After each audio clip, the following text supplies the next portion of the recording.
Bonsoir à toutes et à tous. Alors avant toute chose, je souhaite transmettre les regrets de monsieur Stéphane Bouillon, qui est secrétaire général de la Défense et de la Sécurité nationale, qui a été très honoré de l'invitation, mais qui malheureusement est en déplacement à l'étranger. Et donc c'est l'honneur qui me revient ce soir de le représenter. Il m'a cependant demandé de vous transmettre, lorsque je préparais cette intervention, de vous dire combien l'action menée aujourd'hui par la Croix-Rouge pour l'accueil des réfugiés ukrainiens est absolument remarquable et combien la Croix-Rouge, en toutes circonstances, est un partenaire de confiance, fiable et solide du gouvernement. Voilà, j'ai la joie de vous transmettre ces commentaires de la part du secrétaire général. Alors le sujet que je vais évoquer est la préparation des populations aux crises, sujet que je vais aborder sous le prisme du secrétariat général de la Défense et de la Sécurité nationale, en lien avec l'anticipation des crises et la résilience de l'État. Et l'actualité, bien sûr, donne une acuité toute particulière à ce sujet. Alors, en préparant cette intervention, j'ai pensé à cette citation de M. Henri Dunant, qui disait « Ce que l'on gagne d'expérience ne vaut pas ce que l'on perd d'illusion ». Alors, permettez aux pilotes de chasse que je suis toujours de saluer le profond humanisme un peu pessimiste de M. Dunant, mais d'affirmer exactement l'inverse. Pour que l'expérience soit moins douloureuse, l'illusion doit céder la place à une démarche rationnelle, celle que l'on nomme anticipation. Ce processus de confrontation à une réalité, par définition désagréable, puisqu'on est confronté à des crises, est la condition première de la résilience. La résilience, pour moi en particulier, c'est la compréhension des menaces et des risques, l'anticipation de leurs conséquences, la définition et la mise en œuvre des réponses à y apporter. La résilience, ça peut être aussi la sérénité de celui qui sait ne pas avoir de prise sur l'événement, mais qui a les moyens d'y faire face. Je vais maintenant vous dire quelques mots sur la culture d'anticipation, notre culture d'anticipation au secrétariat général de la Défense et de la Sécurité nationale. Je poursuivrai ensuite sur la notion de risque et la notion de gestion de risque, puis sur la planification, et je terminerai en évoquant notre stratégie nationale de résilience, enfin un projet que nous remettrons au Premier ministre suite à un mandat qu'il nous a donné mi-mars. Une première réflexion donc, sur la culture d'anticipation. Elle doit être indéniablement replacée au cœur de nos préoccupations, dans nos modes de fonctionnement en particulier. Cette culture a existé, et elle existait surtout lorsque notre pays identifiait l'existence d'une menace vitale à ses frontières, ou aux frontières de l'Europe de l'Ouest. Tout était planifié, les mesures de réaction, de riposte et de protection étaient identifiées, et les acteurs étaient très largement entraînés. Mais les dividendes de la paix ont neutralisé ou effacé en grande partie ce qu'était notre culture de l'anticipation. Une deuxième réflexion concernant la culture d'anticipation est que cette lacune relative est compréhensible. Tant individuellement que collectivement, nous traitons, ou nous traitions, puisqu'aujourd'hui nous le faisons probablement un peu moins, nous traitions les crises souvent à cinématique courte, par ordre de priorité, avec un prisme politique fort, lié à la durée courte des crises que nous traversions. Et l'anticipation a été vue souvent comme la caractérisation d'une forme de paranoïa dont le SGDSN était souvent accusé, ou plus exactement, a été accusé. L'anticipation a donc souvent été assimilée à une consommation indue de ressources. Or, en réalité, il ne s'agit pas de paranoïa, mais de vigilance ou d'hypervigilance. Alors je sais que certains d'entre vous sont médecins, sont proches de la médecine, et comme on l'explique dans la communauté des psys, et vous en parlerez peut-être dans la table ronde, dans la seconde table ronde, le paranoïaque est délirant, l'hypervigilant est juste sur ses gardes. De plus, le paranoïaque vit son délire dans le présent, sans avoir conscience d'être malade, alors que la personne hypervigilante est dans l'anticipation et lucide sur son malaise. L'un des enseignements de la pandémie que nous avons connu et que nous connaissons toujours, c'est que la paranoïa a des vertus. Des plans existaient au début de cette pandémie, mais au cours de cette crise, rien ne s'est déroulé comme cela aurait dû l'être. Et d'ailleurs, la mission indépendante nationale sur l'évaluation de la gestion de la crise Covid-19 a pointé l'insuffisance du niveau de préparation à la crise, la faiblesse récurrente de l'anticipation, la complexité de la gouvernance et la centralisation excessive de la gestion de crise. Nous avons donc de gros efforts à fournir, collectivement, pour nous améliorer en la matière. Je suis récemment allé en Suède et je crois que les Suédois sont probablement une bonne source d'inspiration en matière de sensibilisation de la population sur l'anticipation et les conduites résilientes en cas de crise et de guerre. Alors, ce que je vous dis n'est pas une découverte récente. En 2008 d'abord, puis en 2013, 2 livres blancs successifs ont souhaité que la fonction anticipation soit organisée au sein de l'État. Cela n'a pas été suivi d'effet. En 2014, le secrétariat général de la Défense et de la Sécurité nationale a créé un comité interministériel de la prospective. Il n'a pas survécu. Et probablement parce qu'à partir de janvier 2015, avec les attentats, l'État était focalisé sur les questions de lutte contre le terrorisme.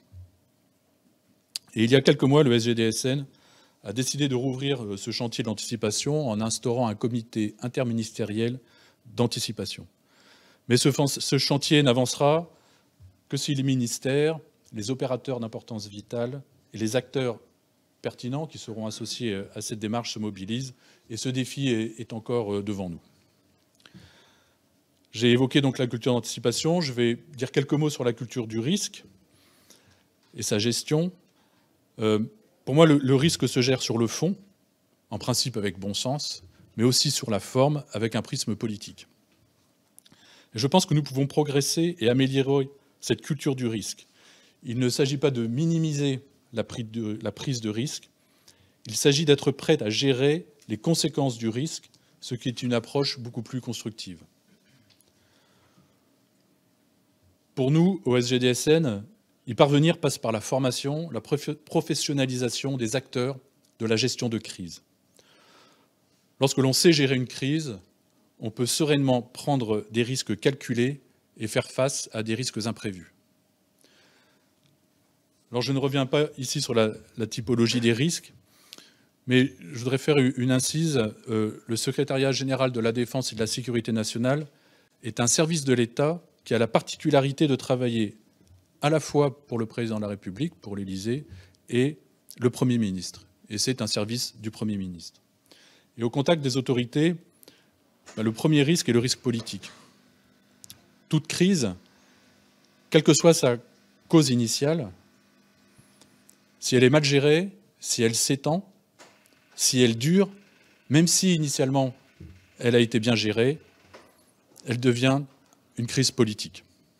Et notre mission au SGDSN est d'éviter toute atteinte aux intérêts fondamentaux de la nation qui, au titre du Code pénal, je vous rappelle, s'entendent au sens de l'intégrité de son territoire, de sa sécurité, de la forme républicaine de ses institutions, des moyens de sa défense et de sa diplomatie, de la sauvegarde de sa population en France et à l'étranger, de l'équilibre de son milieu naturel et de son environnement, des éléments essentiels de son potentiel scientifique et économique et de son patrimoine culturel.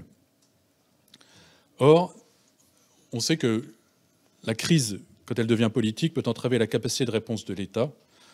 Et donc, la clé, c'est de disposer du personnel qualifié et des outils adéquats pour gérer et résoudre une crise, pour éviter qu'elle ne devienne politique. J'ai évoqué la qualification du personnel, j'ai évoqué les outils. Et l'un de ces outils, c'est la planification. Et je vais aborder maintenant un petit point sur les outils de planification, et ce que vous connaissez tous, les plans de continuité de l'activité. Alors les militaires disent que le plan est la première victime de la guerre. Et Eisenhower, qui connaissait un peu ce domaine, disait, lui, que ce qui compte, ce n'est pas le plan, mais la planification. Et il avait bien sûr raison. La planification contemporaine de sécurité nationale a commencé en 2004 avec le plan pandémie grippale. Il s'agissait d'une commande du président de la République, le président Chirac, et au fil du temps, la planification s'est poursuivie, toujours face à des risques ou à des menaces spécifiques. En 2022, un œil critique voit une grande famille de plans, cumulant 1500 pages et 1000 mesures. Et la pandémie nous a montré que le souci principal de la direction de la gestion de crise n'est pas de suivre le plan à la lettre, mais de faire face à l'urgence, sans perdre de vue les nécessités de cohérence dans des arbitrages rendus pour le bien commun. En réalité, c'est l'art de confronter un plan à la réalité du terrain qui compte. Pour autant, on peut dresser le constat que les plans sont mal connus de la plupart des décideurs, membres des cabinets ministériels, qui n'ont pas reçu nécessairement une formation adaptée à la gestion de crise. Il faut donc améliorer cette formation, il faut rendre les plans plus accessibles, plus aisément exécutables. Et comme vous le savez, le SGDSN est en charge de la réflexion sur l'organisation de l'État en cas de crise majeure, mais aussi de la planification gouvernementale, testée régulièrement lors d'exercices majeurs. Le SGDSN ne fait pas de conduite dans la gestion de crise. Et dans ce cadre de cette formation, un programme a été lancé en 2019, dont le titre est « Professionnalisation des acteurs de la gestion de crise ». Et associé à cela, nous avons lancé une révision de nos plans gouvernementaux et une rationalisation de ces plans. Et nous pensons faciliter ainsi la formation des acteurs de la gestion de crise que je mentionnais un peu avant. Un autre effort indispensable concerne les plans de continuité de l'activité. Et cette continuité d'activité est le socle minimum d'activité garantie qui permet au pays d'agir face à la crise. Pour améliorer la continuité d'activité, il est nécessaire que le plus grand nombre possible d'organismes se dotent d'un tel plan. Non pas d'un plan théorique, un peu ancien, rédigé en chambre, mais d'un plan à jour, connu, partagé, maîtrisé par le plus grand nombre et qui prend bien en compte la spécificité de l'organisme en question, du ministère, de l'administration, de l'opérateur d'importance vitale ou d'une collectivité territoriale. Je vais évoquer également la résilience. Alors, j'ai évoqué la culture de l'anticipation, la gestion du risque et ses conséquences, la planification, mais nous voulons une population résiliente et il nous faut une stratégie nationale de résilience. Et c'est un mandat qui a été donné par le Premier ministre au secrétaire général de la Défense et de la Sécurité nationale en août dernier. Et cette stratégie lui sera remise mi-mars. Alors cette stratégie, qui est en cours de finalisation, en interministériel, a pour but initial d'établir une forme de cartographie des forces, des faiblesses et des centres de gravité du fonctionnement de l'État et d'évaluer les risques qui pèsent sur la continuité de l'activité de l'État. Donc elle porte l'ambition de conforter l'aptitude de notre pays à supporter les atteintes de toute nature à la vie normale. Elle intègre 3 dimensions complémentaires: réduire la vulnérabilité aux menaces et aux risques, garantir un niveau de fonctionnement socialement acceptable en phase de crise aiguë et rétablir les capacités de vie normale. Elle vise à mettre en cohérence également l'ensemble des actions publiques, des politiques publiques qui sont déjà mises en œuvre, donc de valoriser ce que les ministères font déjà, et d'identifier, autant que de besoin, de nouvelles mesures qui seraient de nature à renforcer la résilience du pays. Donc elle doit en particulier aider la nation à faire face à un ou plusieurs chocs majeurs par leurs conséquences intersectorielles, leur ampleur géographique, leur durée ou leur dimension internationale. Et dans le cadre de l'anticipation, le SGDSN travaille essentiellement maintenant sur ce qu'on appelle le double choc. C'est-à-dire c'est une pandémie plus autre chose. Donc c'est une pandémie plus un blackout Internet, une pandémie plus un blackout électrique, une pandémie plus un problème dans le système bancaire. Et donc on voit bien, et c'est une évidence maintenant, les crises se succèdent, elles se superposent, elles sont de nature différente, la menace évolue. Donc il faut vraiment s'adapter et cette stratégie nationale de résilience a vraiment vocation à apporter une réponse. Donc ces travaux interministériels sur cette stratégie, on met en évidence un très grand engagement de tous les ministères, en particulier des services des hauts fonctionnaires de défense et de sécurité. Donc une vingtaine d'objectifs ont été identifiés, déclinés en une 60aine d'actions qui pourront faire l'objet d'indicateurs. Et cela permettra donc, comme je vous l'ai dit, de disposer d'une vision initiale synthétique de la résilience de notre pays dans le domaine de la défense et de la sécurité nationale et de déterminer les actions et les axes d'efforts financiers et humains que cette administration et la prochaine administration voudra porter, et qui sera également portée aussi par les lois de programmation pluriannuelles, tant au ministère de l'Intérieur qu'au ministère des Armées, par exemple. Donc ces travaux seront bientôt partagés avec les représentants des collectivités territoriales et les partenaires économiques essentiels pour donner à cette stratégie sa pleine dimension nationale. L'État lui-même ne peut pas aujourd'hui résoudre tout seul les crises. Et l'intérêt d'une rencontre, comme celle à laquelle vous invitez aujourd'hui le SGDSN, de partager non seulement ce besoin d'anticipation que j'évoquais, mais aussi de forger et de dimensionner la force morale des citoyens est absolument essentiel. Et cela ne peut pas être entrepris sans le concours du secteur associatif. Enfin, mes propos seraient incomplets si je n'évoquais au moins brièvement la dimension européenne de la résilience. L'Union européenne intègre en effet la résilience dans ses politiques publiques, et le Conseil européen des 21 et 22 octobre 2021 rappelait que sur la base des expériences tirées de la crise de la Covid-19, la résilience devait être renforcée.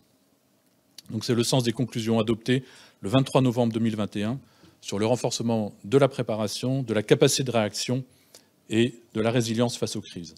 Donc un groupe de travail ad hoc poursuit ses travaux auprès de la Commission européenne.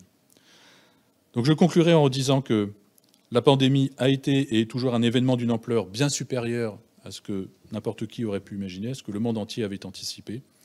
C'est une leçon à retenir, et la crise aura eu au moins un effet positif si nous capitalisons sur l'expérience que nous avons vécue et que nous sommes toujours en train de vivre. La situation en Ukraine et aux portes de l'Europe, bien sûr, teste aujourd'hui la force morale de notre population, de notre société. Notre résilience pourra faire la différence, je pense, face à cette difficulté. Et dans ce contexte particulier que nous vivons, il va falloir sûrement préparer les citoyens à vivre à l'économie. Mais cette sensibilisation, cette communication sur l'esprit d'effort et ou de sacrifice devra procéder d'une décision politique. Un tel engagement, en effet, n'est pas neutre.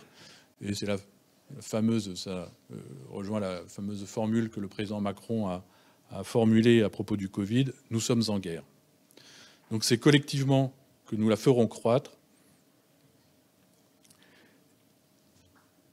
Et ce que j'ai retenu du rapport de la mission d'information de l'Assemblée nationale sur la résilience, qui a été remis la semaine dernière, je crois que c'est aussi la conclusion que tire la Croix-Rouge à la lumière de la crise du Covid, à savoir la nécessité de préparer et éduquer face aux crises, protéger au cœur des crises des ruptures de vie, relevées par le rétablissement des liens sociaux. Et je crois que c'est en particulier l'objet des tables rondes qui suivent. Je vous remercie pour votre attention.